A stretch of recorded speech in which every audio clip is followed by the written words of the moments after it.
जयपुर ग्रामीण सांसद कर्नल राज्यवर्धन सिंह राठौड़ ने आज पावटा में की प्रेस वार्ता में राजस्थान कांग्रेस सरकार को निकम्मा नकारा और किसान विरोधी बताई सरकार। देखिए संपूर्ण प्रेस वार्ता में क्या क्या कहा कर्नल राज्यवर्धन सिंह राठौड़ ने। और तुष्टीकरण का दूसरा उदाहरण, उस इसी बात का दूसरा पहलू, जब रामनवमी पर कोई रथ यात्रा निकलती है, चाहे वो जयपुर हो या किसी भी क्षेत्र में हो, चाहे करौली के अंदर हो, और तो और हमारे लोकसभा क्षेत्र के अंदर, आप ही के जिले के अंदर ताला में हो, तो वहां पर उसके ऊपर पथराव करा जाता है, उस पर दंगे करे जाते हैं और पुलिस से पहले इजाजत लेनी पड़ती है कि आप भजन कौन सा बजाओगे, डीजे नहीं बजाओगे, इस तरह की रोक लगती है। सरकार से आदेश पारित होते हैं कि एक वर्ग है, उनका त्योहार है, इसलिए उस वर्ग के लिए बिजली की कटौती नहीं होगी, और उसी समय एक दूसरे वर्ग का भी त्योहार है लेकिन उनको पूरा अनदेखी कर दी जाती है। अनेकों उदाहरण हैं इस तरह के। आज तक करौली का दंगाई जो पार्षद था वो नहीं पकड़ा गया। कई मंदिर तोड़े गए, जेसीबी से तोड़े गए। अगर मंदिर या किसी भी धर्म स्थल को हटाना है तो उसके लिए कागज के अंदर पूरे तरीके लिखे हुए हैं कि मान सम्मान के साथ, अगर वहां सड़क बननी है, कुछ बननी है, तो उसको मान सम्मान के साथ दूसरी जगह रखा जाए। लेकिन उन्होंने जेसीबी लगाकर उसको तोड़ा, और वो भी कोई 10-15 दिन पहले बना मंदिर नहीं था, 200 या 300 साल पुराना मंदिर था वहां पर। मैं अलवर की घटना बता रहा हूं। ऐसे अनेकों केस हैं जो राजस्थान के अंदर हो रहे हैं। राजस्थान का विकास तो हुआ नहीं, लेकिन राजस्थान के 5 साल पीछे जरूर पिछड़ गया। इन्होंने जो ढकोसला करने की पूरी कोशिश करी कि हम बिजली को माफ कर देंगे। आपको मैं याद दिलाता हूं, मैनिफेस्टो के अंदर इन्होंने लिखा था कि हम बिजली की दर एक बार भी नहीं बढ़ाएंगे। उसके बाद भी इन्होंने 13 बार बिजली की दरें बढ़ा दी।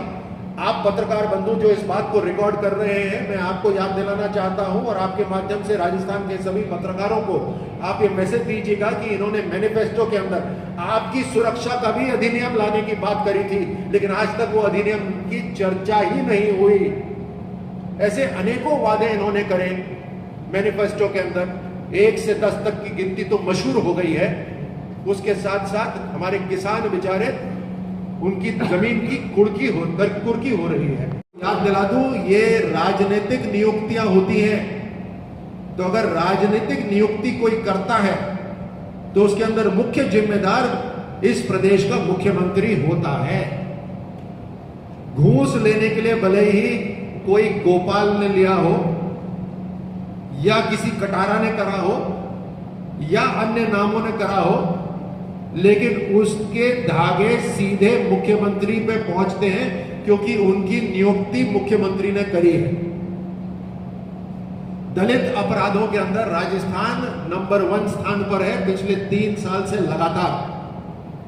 अनेकों घटनाएं दलितों के साथ हो रही है, लेकिन ये इनके जो विधायक हैं वो अलग अलग ड्रामे कर अलग अलग दबाव डालकर इन मुद्दों को दबाने की कोशिश करते हैं। ये राजस्थान की कांग्रेस सरकार का एक नया चलन है कि पहले तो भ्रष्टाचार करो, अपराध करो, फिर अपराध करने के बाद जिसके ऊपर आपराधिक हिंसा हुई हो उसको दबा दो, या तो पैसे देकर दबा दो या पुलिस के दबाव से उसका मुंह बंद करा दो। पावटा के अंदर अनेकों बार अपराध हुए हैं, घर में डकैतियां हुई हैं, लूट हुई है। आप और हम अनेकों बार वहां पर मिल चुके हैं। कोटपुतली के अंदर इस तरह की लूटें हुई हैं, पानसुर हुई है, शाहपुरा हुई है। ये तो अपने ही क्षेत्र के मैं कुछ उदाहरण दे रहा हूं और आप उनसे बिल्कुल परिचित हैं। अपने जम्मा रामगढ़ के अंदर आपको याद होगा, एक महिला टीचर को जिंदा जलाकर मारा गया। हमारे कार्यकर्ताओं ने उसके बाद भी सड़क को जाम करी थी, लेकिन उन्होंने फिर मामले को दबा दिया। ये SC ST के ऊपर अनेकों जो इनके आपराधिक मामले हैं उनका एक उदाहरण है। तुष्टीकरण के मामले के अंदर भी राजस्थान सरकार ने किसी को पीछे, सबको पीछे छोड़ दिया, सबसे आगे निकल गई। मैं आपको एक बहुत ही ज्वलंत उदाहरण देता हूं कि जो लोग समाज के नाम पर वोट बटोरने का काम करते हैं, ये उनके लिए संदेश है कि मालपुरा के अंदर हिंसा हुई, उस हिंसा के बाद भारतीय जनता पार्टी ने कुछ कार्यकर्ताओं को वहां भेजा था, उसमें मैं भी शामिल था।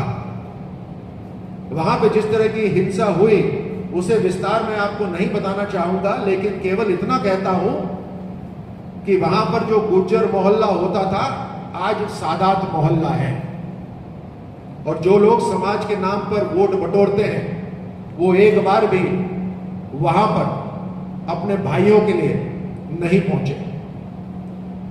यह तुष्टीकरण की राजनीति राजस्थान सरकार ने पिछले 4.5 साल से जो करी, लूटा जा रहा है। जो एफएफसी का पैसा सीधे पंचायतों में आना चाहिए था उसको रोका इन्होंने कई बार, और उस पर इन्होंने ब्याज कमाया।